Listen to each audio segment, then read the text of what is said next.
আসসালামু আলাইকুম ভিউয়ার্স, এই যে আমার সেই 30 টাকার ব্রয়লার মুরগির বাচ্চা এখন প্রায় 2 কেজি।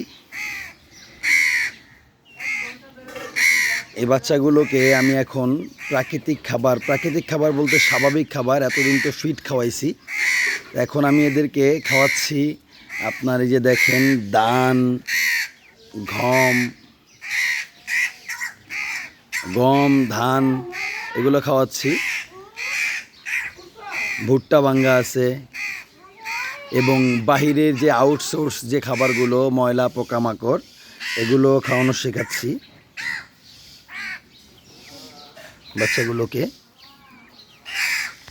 বাচ্চাগুলো মাশাআল্লাহ এখন অনেক বড় হয়ে গেছে, প্রায় 2 কেজির কাছাকাছি হয়ে গেছে। আমি হয়তো আর বেশি দিন এদেরকে লালন পালন করব না, কারণ যেই পরিমাণে গরম পড়তেছে, এই গরমের ভিতরে এই বাচ্চা বাঁচানো খুব কঠিন। তাই আমি এদেরকে এখন বলতে আরও যে কয়দিন রাখা যায় আর কি, ওইভাবে রাখার চেষ্টা করব। এই যে ওরা ঘুরে বেড়াচ্ছে, খাচ্ছে, এইভাবেই আমি এগুলো লালন পালন করেছি। আপনাদেরকে তো দেখাইছি কিভাবে কি করলাম। ছোটোবেলা থেকে এদেরকে আমি লালন পালন করে বড় করেছি। আর এই যে আমার কাকগুলো দেখেন পাগলামি করতেছে, ক্ষুধায় পাগল হয়ে গেছে, খাবার দিলে খায়।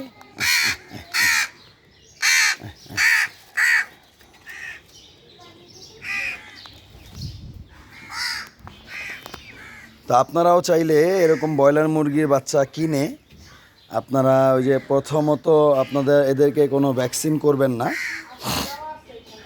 কারণ বাচ্চা ফুটানোর পরপরই ওরা মেবি একটা ভ্যাকসিন করে দেয়। আর না করা থাকলেও কোনো সমস্যা নেই, কারণ আমি কোনো ভ্যাকসিন করি নাই।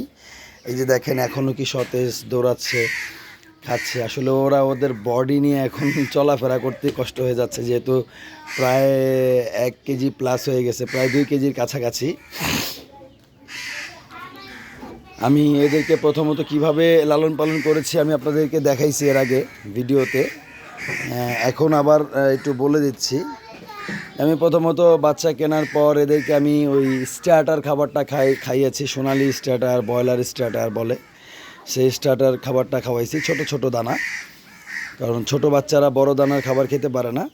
তো ওই খাবার খাওয়ানোর পরে যখন মোটামুটি 250 গ্রামের কাছাকাছি হয়ে গেছে, যখন ওদের মুখ গলা বড় হয়ে গেছে, তখন আমি আবার ওদেরকে খাবারটা চেঞ্জ করে ব্রয়লারের যে ফিড আছে গ্রোয়ার, সেই গ্রোয়ার ফিডটা খাওয়ানো শুরু করেছি। তো এই ফিড খাওয়ানোর ফলে আস্তে আস্তে মাশাআল্লাহ আমার এই মুরগিগুলো দেখেন, দেখতে পারতেছেন কি না দেখেন, মাশাআল্লাহ কত বড় হয়েছে, প্রায় 2 কেজির কাছাকাছি হয়ে গেছে। তা আমি এইভাবেই আমার মুরগিগুলোকে লালন পালন করেছি। আমার এখানে প্রচুর মশা, তাই এই যে দেখেন মুরগির পায়ের ভিতরে একটু দাগ হয়েছে, হ্যাঁ, 2-1টা ওই মশার কামড়ের দাগ আছে, কারণ এদের পা তো খুবই ছোট, খুবই নরম হয়, তাই মশা এগুলোরে অনেক কামড়াইছে। আমার কিছুই করার নাই, কারণ এদেরকে কয়েল জ্বালায় দেওয়া যাবে না, তাহলে এরা মারা যাবে। তাই এদেরকে স্বাভাবিকভাবে লালন পালন করেছি আমি। আপনারাও চাইলে ঠিক আমার মতো এভাবে লালন পালন করতে পারেন। আমি যেভাবে বললাম এভাবেই স্বাভাবিকভাবেই আমি লালন পালন করেছি। বাকি